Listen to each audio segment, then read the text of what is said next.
गोविन्दा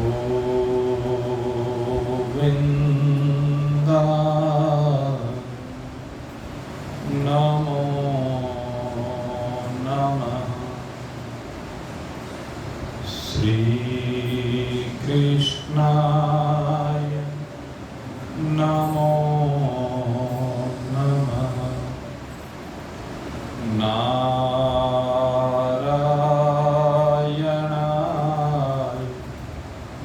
नमोस्तुते।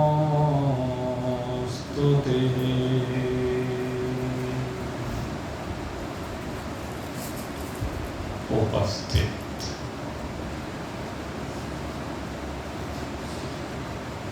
परमात्मा प्रेमी सज्जन वृंद,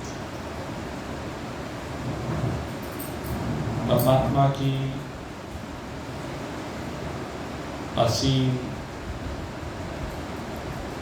दिव्य अलौकिक कृपा के परिणाम स्वरूप निरंतर हमारा चित्त परमात्मा आनंद में डूब करके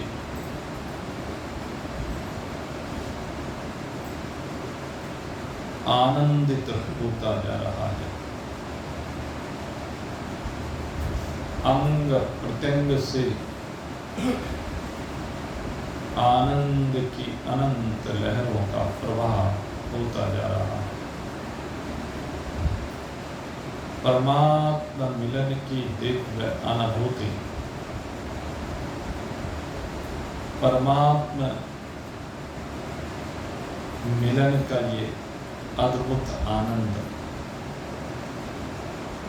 उन भगवान के भक्तों को होता जा रहा है जो निरंतर केवल परमात्मा का ही चिंतन करते हैं, जिनका चित्त निरंतर परमात्मा में डूबा हुआ है, जिन्हें परमात्मा के अतिरिक्त और कुछ दृष्टिगोचर होता ही है, जो दृढ़ निश्चयी हैं, जिन्होंने ये पक्का निश्चय कर लिया है कि परमात्मा ही मेरे हैं, परमात्मा के अतिरिक्त और मेरा कुछ है ही नहीं। ऐसे भक्त प्रकृति की सीमाओं से बाहर निकल करके परमात्मा में डूबते चले जाते हैं। उनका ध्यान परमात्मा से अलग कहीं निकलता ही नहीं है। ये भक्तों का प्रेम है, ये भक्तों की निष्ठा है। यद्यपि ये प्रेम, ये निष्ठा विभिन्न साधनों से बनती है और साधन भी सबके अपने भिन्न भिन्न होते हैं। कोई नाम जप के माध्यम से अपने आप को उस नामी में डुबोना चाहता है, कोई उसके कीर्तन के माध्यम से निरंतर गा गा करके उस दिव्य तत्व का रसास्वादन करता है, कोई सुन सुन करके उस परमात्म रस को अपने हृदय आंगन में संग्रहित करता चला जाता है, कोई परमात्मा को अपना सर्वस्व समझ करके उसके चरणों में समर्पण करके अपने आप को कृत अनुभूत करता है। जिसका जैसा भाव। भक्ति योग में अनेकानेक प्रकार से परमात्मा से प्रेम करते हुए परमात्मा तत्व की अनुभूति की जाती है। और एक भाव होता है ज्ञान योग का।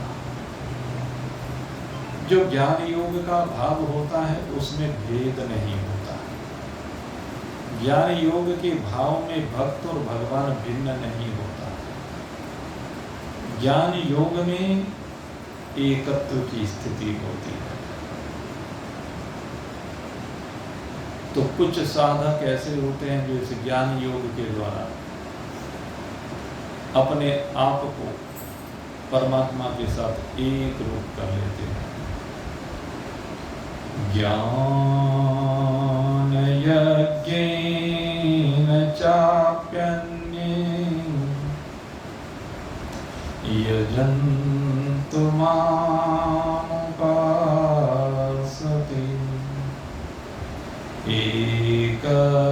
एकत्वेन पृथक्त्वेन बहुधा विश्वतो मुखम्। कहते हैं जो ज्ञान यज्ञ के द्वारा परमात्मा की उपासना करते हैं उनका भाव एक होता है। वो अपने में और परमात्मा में किसी भी प्रकार का अंतर नहीं रखते हैं। वो तो परमात्मा के साथ एक रूप हो जाते हैं। जैसे गंगा और सागर का मिलन होने पर भेद कहाँ रहता है? गंगा का जल सागर में मिलकर के सागर हो जाता है। ऐसे ये जीवात्मा परमात्मा ही हो जाता है। भ्रांति मिट जाती है, भेद मिट जाता है। समस्त आभूषणों को गला दिया जाए तो सोना ही हो जाता है। वास्तविकता सोने की ही है, सोने से विरत कुछ भी नहीं। आभूषण सदा ही सोना है। कल्पना से उसने विभिन्न नाम धारण कर लिए। कारीगर की कल्पना न जाने क्या क्या रूप करके दिखा देती है, लेकिन नाम रूप मिथ्या जग सारा। नाम और रूपात्मक जो भी कुछ है वो सारा मिथ्या है। मिथ्या वेदांत में कहा जाता है उसे कि जो दिखता तो है लेकिन होता नहीं, उसको मिथ्या कहते हैं। जैसे मरुभूमि का जल दिखता तो है पर होता नहीं है, जैसे रस्सी का सांप दिखता तो है पर होता नहीं है, जैसे गगन नीला दिखता तो है लेकिन होता नहीं है, इसी प्रकार से ये जीवता दिखती तो है पर होती नहीं है। इसी को कहते हैं मिथ्यापन। और जब ये पता चल जाता है, ये पक्का निश्चय हो जाता है कि आभूषण दिखते तो हैं पर आभूषण नाम की कोई चीज नहीं है, सोना ही है। अस्त्र शस्त्र दिखते तो हैं लेकिन लोहा ही है। भिन्न भिन्न प्रकार के वस्त्र दिखते तो हैं पर सूत ही है। भिन्न भिन्न प्रकार के बर्तन दिखते तो हैं लेकिन मिट्टी ही है। तो इसी प्रकार से ये जीव दिखता तो है पर वास्तव में ये जीव मृग भूमि के जल की भांति, रस्सी के सांप की भांति, आकाश की नीलता की भांति है ही नहीं है। तो ज्ञान योग के द्वारा जिसने इस बात को समझ लिया है उसका एकत्व हो गया है। ज्ञान यज्ञेन च अपि अन्ये यजन्तो माम उपासते। कहते हैं ज्ञान यज्ञ के द्वारा जो अभिन्न भाव से मेरा पूजन करता है और वो एकत्वेन पृथक्त्वेन, उसके अंदर बस एक भाव है, दूसरा कोई भाव है ही नहीं। और पृथक्त्वेन बहुधा विश्वतो मुखम, ये तो ज्ञान योग की बात हुई कि अहम ब्रह्मास्मि का भाव होता है, अहम आत्मा ब्रह्म का भाव होता है। अब कहते हैं एक समष्टि भाव होता है, व्यष्टि और समष्टि। व्यष्टि क्या है? वो समष्टि का ही रूप है। व्यष्टि समष्टि से अलग कुछ भी नहीं। जैसे आप किसी बाग में जाएं और किसी बाग में जाने, वहां पर अनेक पेड़ पौधे दिखाई देंगे। कोई पेड़ आपको पसंद आ गया और देखा बड़े रसीले फल लगे हुए हैं, तो क्या कहेंगे कि इस वृक्ष के फल बड़े रसीले हैं। और कोई दूसरे शब्दों में क्या कह सकता है? इस बाग के फल बड़े रसीले हैं। बात तो दोनों ही ठीक कह रहे हैं। एक ने पूरे बाग को लेकर कह दिया, एक ने एक वृक्ष को लेकर के कह दिया। जब वृक्ष को लेकर कहा तो व्यष्टिगत है, और जब बाग को लेकर कहा तो समष्टिगत है। तो जब परमात्मा की उपासना समष्टिगत रूप से की जाती है, व्यष्टिगत नहीं, समष्टिगत जब भाव होता है, समष्टिगत भाव के साथ जब परमात्मा की उपासना की जाती है, तो उस समय कहते हैं कि ये जो भाव है, ये विराट पुरुष की उपासना का भाव है। विराट भाव, व्यापक भाव। तो कुछ इस तरह से भी उपासना करते हैं। तो कहते हैं कि उपासना के साधन भिन्न भिन्न हैं, लेकिन जिसकी उपासना की जा रही है वो एक ही है। चाहे कोई भी कर ले, लेकिन उपासना तो एक ही परमात्मा की होती है, और वास्तविकता एक ही परमात्मा की है।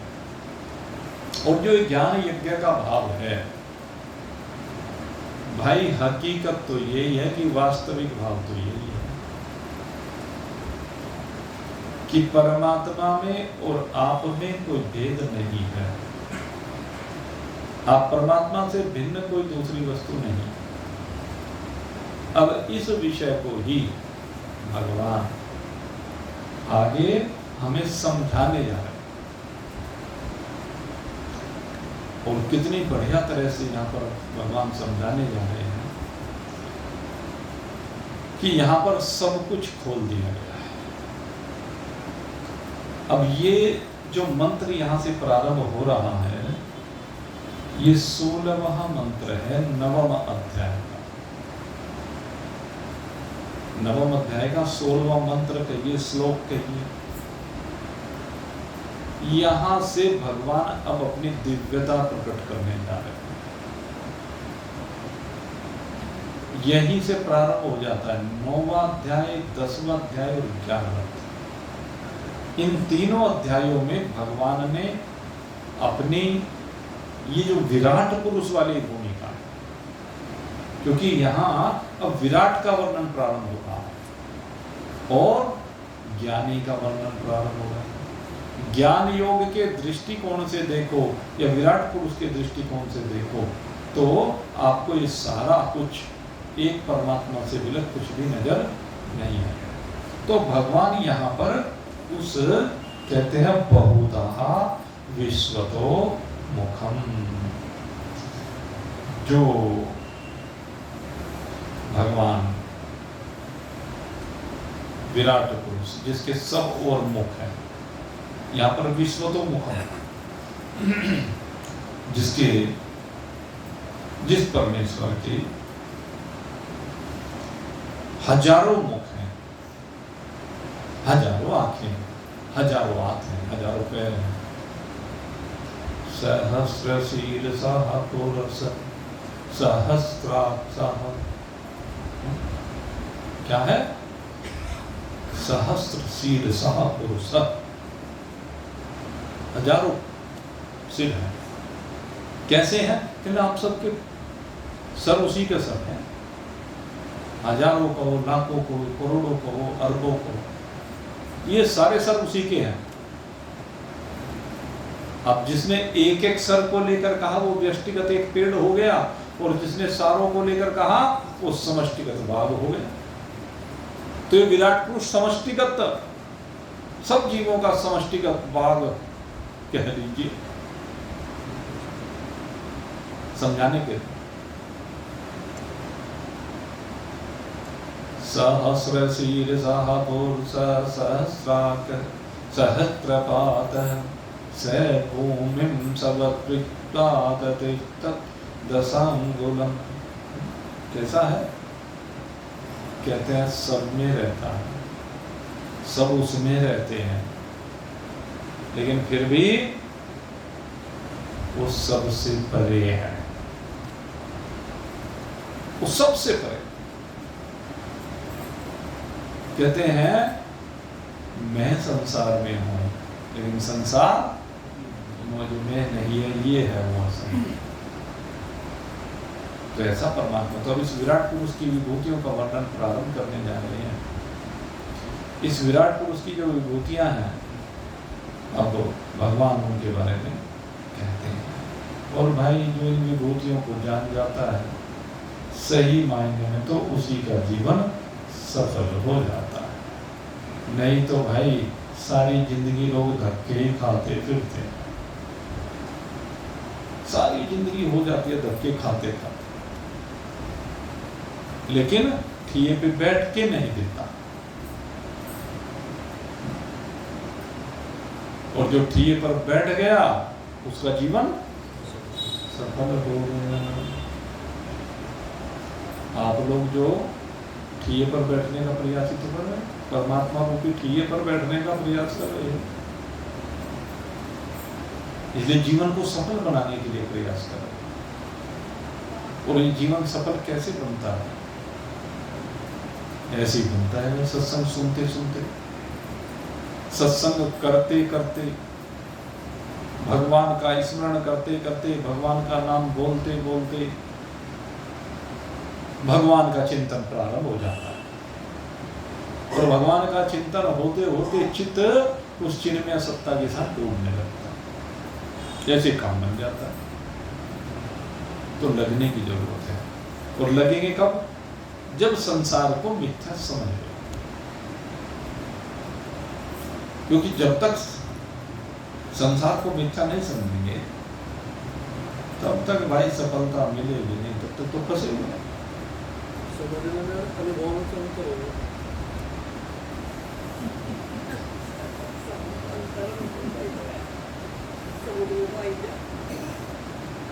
समझ तो रहे बात जो है, एक होता है श्रवण, श्रवण में केवल सुनना है। दूसरा होता है मनन। जब सुने हुए के ऊपर मनन होता है तो उसी से समझ में आता है। जब हम सुनते हैं और वो समझ में आने लगे, समझ में कब आएगा? जब चिंतन करेंगे, मनन करेंगे, गुरुजी ने क्या कहा है, आज क्या समझाया है, ये घुमा के फिरा के हेर के फेर के। जब ये चिंतन चलता है तब वो तत्व, गूढ़ तत्व, वो छिपाते नहीं।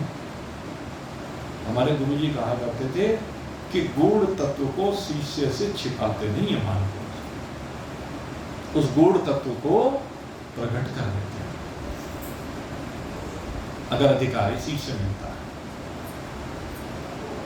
तो। उसको जब वो प्रकट करते हैं, जब उसके ऊपर वो चिंतन करता है तो धीरे धीरे उसकी समझ में आने लगता है कि ये ऐसे है भाई खेल। और जब खेल ये समझ में आने लगता है कि ऐसे है तो उस खेल से असंगता बननी प्रारंभ हो जाती है। और जो है वो जो नहीं है उससे दबा हुआ था, उससे समझ में नहीं आ रहा था। जो नहीं है वो हटने लगता है। और जो है वो रमने लगता है या उसमें रमने लगता है। और जब ये रमने लगता है और रमने लगने के बाद रम ही जाता है, तो जो रम जाता है उसी को अपने स्वरूप की अनुभूति हो जाती है। तो 3 बात हो गई, 2 के बजाय। सुनना है, सुनेंगे तभी तो समझेंगे, और समझेंगे तभी तो जीवन में उतरेगा। और जिसके जीवन में उतर गया उसका जीवन सफल हो गया। इसलिए जीवन को सफल करने के लिए समझ में आता है ना, जीवन अपना सफल बना ले, कर ले आत्म ज्ञान। जीवन अपना सफल बना ले, कर ले आत्म ज्ञान। थोड़े दिन में आने वाला मौका है तूफान। थोड़े दिन में आने वाला मौका है तूफान। जीवन अपना सफल बना ले, कर ले आत्म ज्ञान। देख तनिक तो दृष्टि घुमा कर, कहाँ गया तेरा बचपन। देख तनिक तो दृष्टि घुमा कर, कहाँ गया तेरा बचपन। तेरी जवानी छीन हो रे, तेरी जवानी छीन हो रे। आने वाला वृद्धापन, आने वाला वृद्धापन। महल बना ले नित निरंजन, महल बना ले नित निरंजन। मेरे कहे को मान, थोड़े दिन में आने वाला मौका है तूफान। जीवन अपना सफल बना ले, कर ले आत्म ज्ञान। थोड़े दिन में आने वाला मौका है तूफान। अंजलि के पानी सम जीवन तेरा बीते घड़ी घड़ी। अंजलि के पानी सम जीवन तेरा बीते घड़ी घड़ी। घड़ी घड़ी गिनती है तेरे मौसिराने खड़ी खड़ी। घड़ी घड़ी गिनती है तेरे मौसिराने खड़ी खड़ी।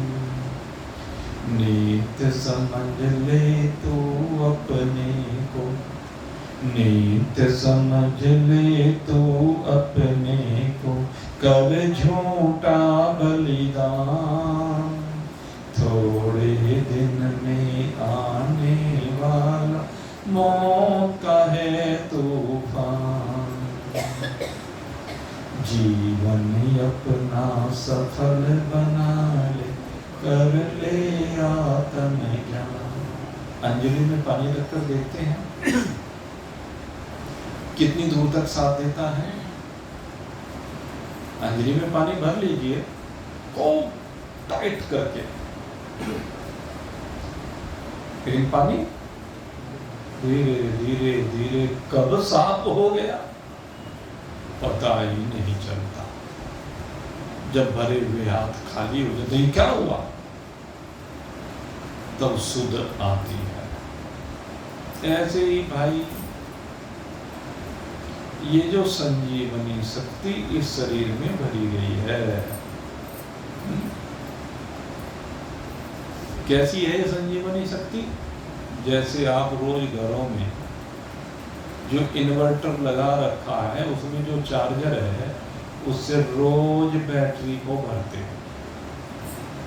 और जब बैटरी को भरना बंद हो जाए, फुल हो जाए, उसके बाद चार्ज करने की आवश्यकता नहीं रहती ना, रहती। कारण बैटरी अपने आप ही डिस्चार्ज होती चली जाती, धीरे धीरे धीरे भरी हुई बैटरी कब डिस्चार्ज हो गई पता नहीं चलता। गाड़ी 1 महीने से खड़ी हुई है, स्टार्ट करके देखी नहीं है, और जैसे ही सेल्फ लगा करके स्टार्ट करने का प्रयास किया, गाड़ी ने जवाब दे दिया, क्योंकि बैटरी खड़े खड़े ही डिस्चार्ज हो गई। यही तो कह रहे, अंजलि के पानी संजीवन तेरा बीते घड़ी घड़ी। ऐसे ही भाई कब बचपन चला गया पता नहीं चला, कब जवानी चली गई पता नहीं चला, हाँ? और कब मौत सिरहाने आके खड़ी हो गई। घड़ी घड़ी गिनती है तेरे मौत सिरहाने खड़ी खड़ी। पता चलता है तो दिखाई दे रही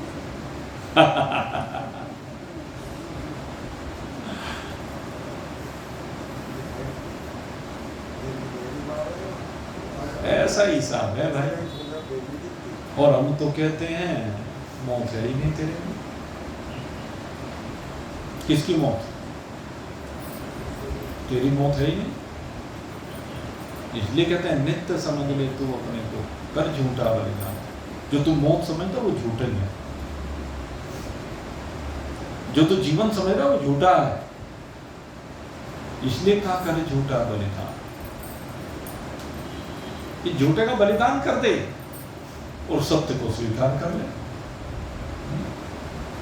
जिस दिन तूने सत्य को स्वीकार कर लिया, इस अनित्य विनाशी संसार को अपने से विलग कर दिया, वही दिन जीवन सफल हो जाएगा। नहीं तो चर्चा चल रही थी, नाम रूप के झंझट में बेनाम रूप क्यों हो, नाम रूप के झंझट में बेनाम रूप क्यों हो। कहता है प्रतिकूल किसी को और कहे अनको, कहता है प्रतिकूल किसी को और कहे अनुकूल। हिंदू मुस्लिम सिख ईसाई बौद्ध एक समान, हिंदू मुस्लिम सिख ईसाई बौद्ध एक समान। थोड़े दिन में आने वाला मौत का है तूफान, जीवन अपना सफल बना ले, कर ले आत्मज्ञान। थोड़े दिन में आने वाला मौत का है तूफान। पुत्र कलत्र अत्र नहीं ठहरे, जो तेरी संतान है, और संतान ही क्या सभी हैं, माता पिता भाई बंधु कुटुंब कबीला, कहते हुए ठहर नहीं पाएंगे। अत्र नहीं ठहरे, अत्र नहीं, यहां नहीं ठहर सकते, इस लोक में नहीं ठहर सकते। चाबी खत्म हुई, करंट खत्म हुआ और जयराम जी की राम नाम सत्य, उसी को लेकर कह रहे हैं, पुत्र कलत्र अत्र नहीं ठहरे। क्यों?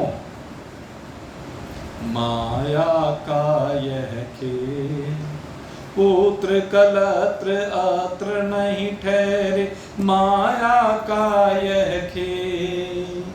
झूठे धन के कारण जब आपत्ति रहा क्यों झेल, झूठे धन के कारण जब आपत्ति रहा क्यों झेल। सच्चा सुख तो स्वयं आप है, सच्चा सुख तो स्वयं आप है, कर झूठा बलिदान। थोड़े दिन में आने वाला मौत का है तूफान, जीवन अपना सफल बना ले, कर ले आत्मज्ञान। थोड़े ही दिन में आने वाला मौत का है तूफान। कहते हैं भाई मौत के तूफान से बचना चाहता है, सब चाहते हैं, मरना कोई नहीं चाहता भाई, भले से रानी मौत खड़ी भी देख रही हो।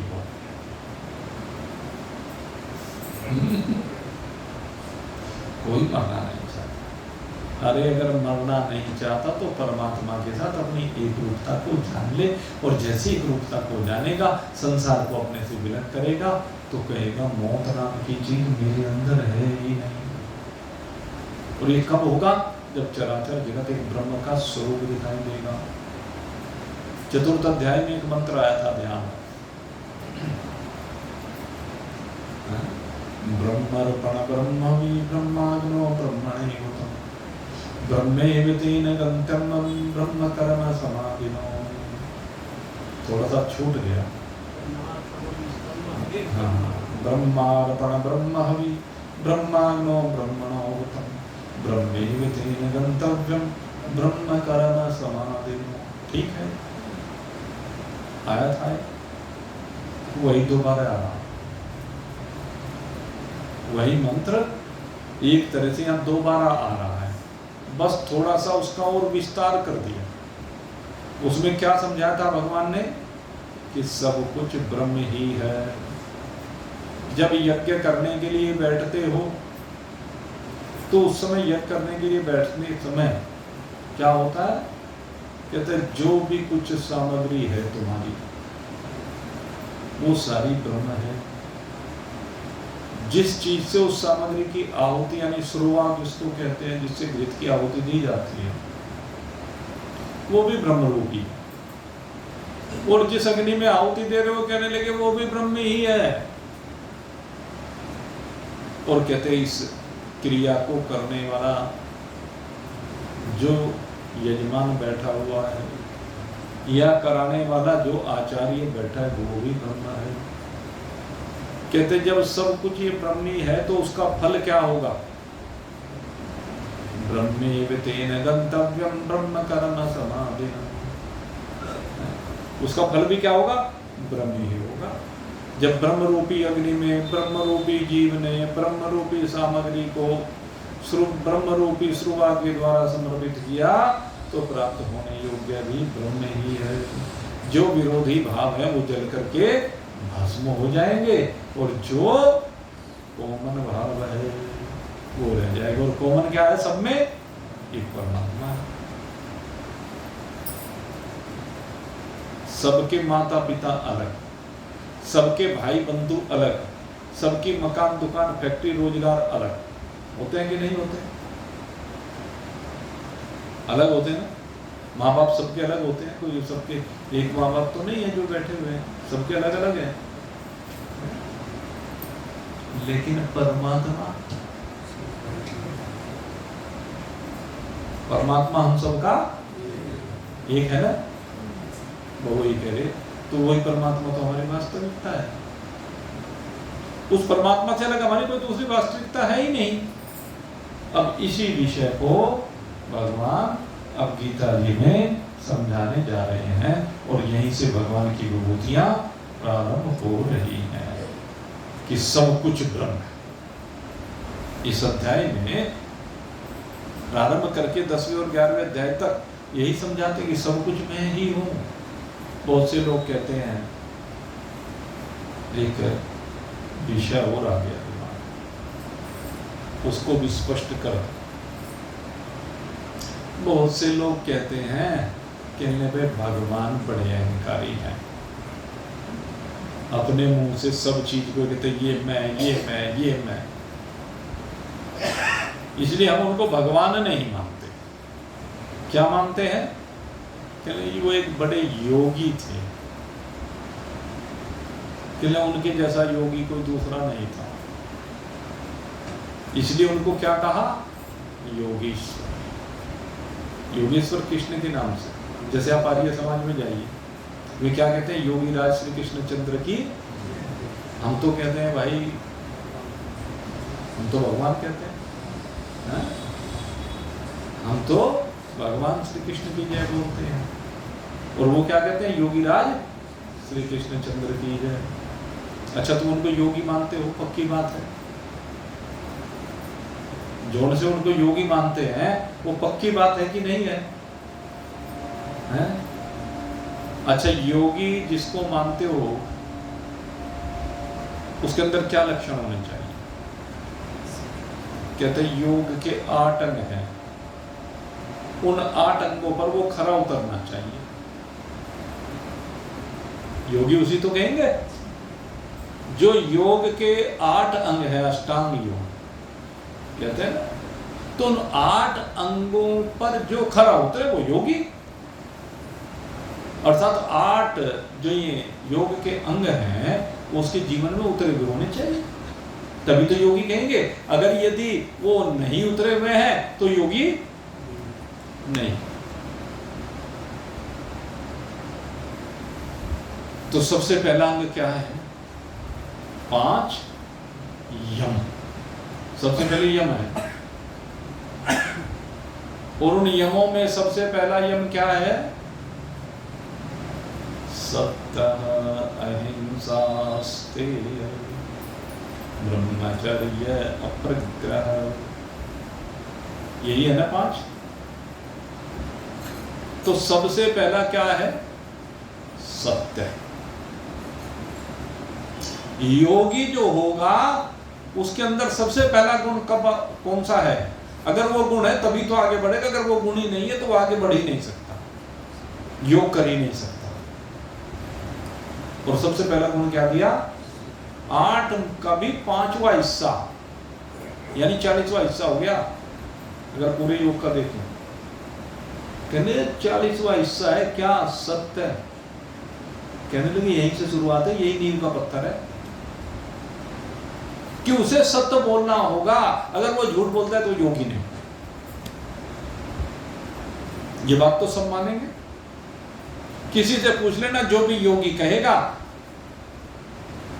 योगी जो भगवान को कहेगा तो क्या कहेगा कि वो सत्यवादी होगा। अगर सत्यवादी नहीं है तो योगी नहीं हो सकता। जो हिंसक है वो योगी नहीं हो सकता। जो संग्रह करने वाला है वो योगी नहीं हो सकता। जो ब्रह्मचारी नहीं है वो योगी नहीं हो सकता। जो चोरी करने वाला है वो योगी नहीं हो सकता। तो सबसे पहला लक्षण सत्य है। तो इसका मतलब योगी राज कृष्ण सत्य बोलते हैं। जब हम उसे उनको योगी कह रहे हैं तो सत्य तो वो बोलते हैं ना। तो जो 9वीं 10वीं 11वीं अध्याय में बोला है, ये किसने बोला है? बोलो भाई, ये जो बोला है ये किसने बोला है? कृष्ण ने बोला है। और कृष्ण ने जब अपने को भगवान बोला है, या तो वो योगी नहीं है। अगर वो योगी है तो उन्होंने सत्य बोला है, और अगर वो सत्य बोला है तो वो भगवान है। इसलिए भगवान में कोई संदेह नहीं है। कान खोल करके उन सबको सुन लेना चाहिए। पहले सुन लेना चाहिए, फिर समझ लेना चाहिए।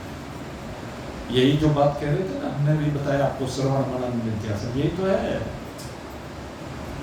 सुनना अलग चीज है, समझना अलग चीज है। जब सुने हुए को समझ लिया जाता है तो वदतो व्याघात दोष नहीं होता। अपनी बात को अपने आप नहीं काटा जाता। जैसे ये आजकल बहुत से वक्ता आते हैं और वो क्या है कि उनको तो बस विरोध करना है। टेलीविजन पर आप देखते हो अपनी बात को अपने आप ही काट देंगे। जब पहले कह रहे थे वो भी सही है, आप उसको एक काट रहे हैं वो भी सही है। इसको बदतो भी आघात दोष कहते हैं, और दोनों को ठीक ठहराते रहेंगे। चित्त भी मेरी और पट भी मेरी, दोनों तरफ हेड ही हेड है, टेल है ही नहीं। तो कौन जीतेगा? जब टॉस उछाला जाता है, अब उसमें सिक्के में हेड ही हेड बना रखा, दोनों तरफ टेल है ही नहीं।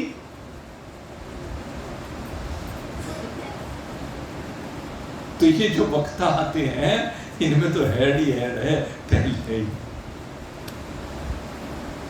सारे बदतो व्याघात दोष से, और जैसी जिसकी भावना हो तो उसको भगवान वैसा ही दिखता है।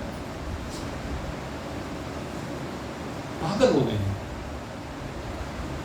भगवान का सहारा ले लेकर के आगे बढ़ते हैं, और भगवान को कभी काल्पनिक बताते हैं, कभी कहते हैं राम वाम कौन होता है। भाई वाम का तो हमें पता नहीं, लेकिन राम तो भगवान होता है। हमारी तो सीधी बात है, हमारे राम तो हमारे भगवान है। तुम्हारा वाम कौन है वो हमें पता नहीं। वाम माने उल्टा, वाम माने जिसको चलना ही उल्टा है, करना ही उल्टा है, उसको वाम कहते हैं। और जो उल्टा करेगा, उल्टा चलेगा, उसे तो उलटना ही पड़ेगा। और जिस दिन उसको उल्टा किया जाएगा, उसके पास चीखने चिल्लाने के अलावा कुछ रहेगा नहीं। तड़प तड़प करके उसको मरना ही पड़ेगा। यही जीवन का सत्य है। क्योंकि कर्म प्रधान विश्व कर राखा, जो जस करहि सो तस तुम चाहे। भगवान ने यही नियम बनाया है कि जैसा कर्म कर रहे हैं, उल्टा कर रहे हैं तो उल्टा ही मिलेगा, सीधा कैसे मिल सकता है। जाकी रही भावना जैसे प्रभु मूर्ति न देखा ही कैसे। जैसी जिसकी भावना होती है उसके साथ वैसा ही हो जाता है। इसलिए हमारे यहाँ भावों को बड़ी प्रमुखता दी गई है। भाव को बार बार व्यक्त किया गया है, समझाया गया है कि इसकी महत्ता सबसे ज्यादा है। इसलिए भाव को कैसा रखें? कहते हैं भाव को भगवत प्रेम संयुक्त, श्रद्धा संयुक्त रखो। जिनके हृदय में श्रद्धा भरी हुई है उनको परमात्मा जरूर मिलता है। श्रद्धावानम लभते ज्ञानम। और ये ज्ञान स्वरूप कौन है? परमात्मा है। श्रद्धावान को निश्चय ही परमात्मा की प्राप्ति होती है, इसमें जरा भी संशय नहीं है। इसलिए श्रद्धावान बनिए। और जब श्रद्धावान बनेंगे, परमात्मा के प्रति श्रद्धावान होंगे, परमात्मा को नतमस्तक करेंगे, तो निश्चय ही जीवन की यात्रा मंजिल पर पहुंच जाएगी। और वो रास्ता सीधा होगा। जो उल्टे रास्ते चलने वाले होते वो परमात्मा से विमुख होते हैं। और जब परमात्मा से विमुख होते हैं तो फिर एक दिन भाई उनको क्या होगा? पतन की गहरी खाई में गिरना ही पड़ेगा, निश्चित है। ऐसा कोई रास्ता नहीं कि उनको खाई में गिर करके जान ना देनी पड़े। यही सिद्धांत है। तो इस सिद्धांत को समझिए मेरे मित्रों, और अपने जीवन को सही दिशा दीजिए, सही लाइन पर आइए। और सही लाइन क्या है? सर्व खल विदम ब्रह्म। ये जो भी कुछ है वो सब ब्रह्म ही है। जब सर्वत्र एक ब्रह्म ही है तो किससे भेद करूं? किससे राग करूं, किससे द्वेष करूं? सब में एक ही राम जी रामलीला कर रहे हैं, तो किसी से राग द्वेष करने की आवश्यकता नहीं। अपने जीवन को सफल बनाइए और आनंद लीजिए इस एकादशी का। आज एकादशी तिथि है और शायद पुत्रदा एकादशी है क्या? तो आप सबके लिए भगवान से प्रार्थना करते हैं ये पुत्रदा एकादशी पर सबके पुत्रों को चिरायु बनाए, आज्ञाकारी बनाए, मातृ पितृ भक्त बनाए और सबसे बड़ी बात है भगवान का भक्त बनाए। ऐसी शुभकामना सबके लिए करते हुए यहीं पर आज के सत्संग को हम विश्राम दे रहे हैं। बोलिए सच्चिदानंद भगवान मौर मुकुटम श्यावर रामचंद्र उमापति महादेव पवन सुत हनुमान बोलो भाई सब संतन की, बोलो भाई सब भक्तन की जय जय जय जय जय जय बोल सचिया जोता वाली माता तेरी सहाय जय। और भाई कल का हमारा वो जो भंडारा होता है माता अन्नपूर्णा का, वह कल दिन में लाला जी की दुकान पर नाला रोड पर और रात्रि में यहाँ सत्संग में होगा।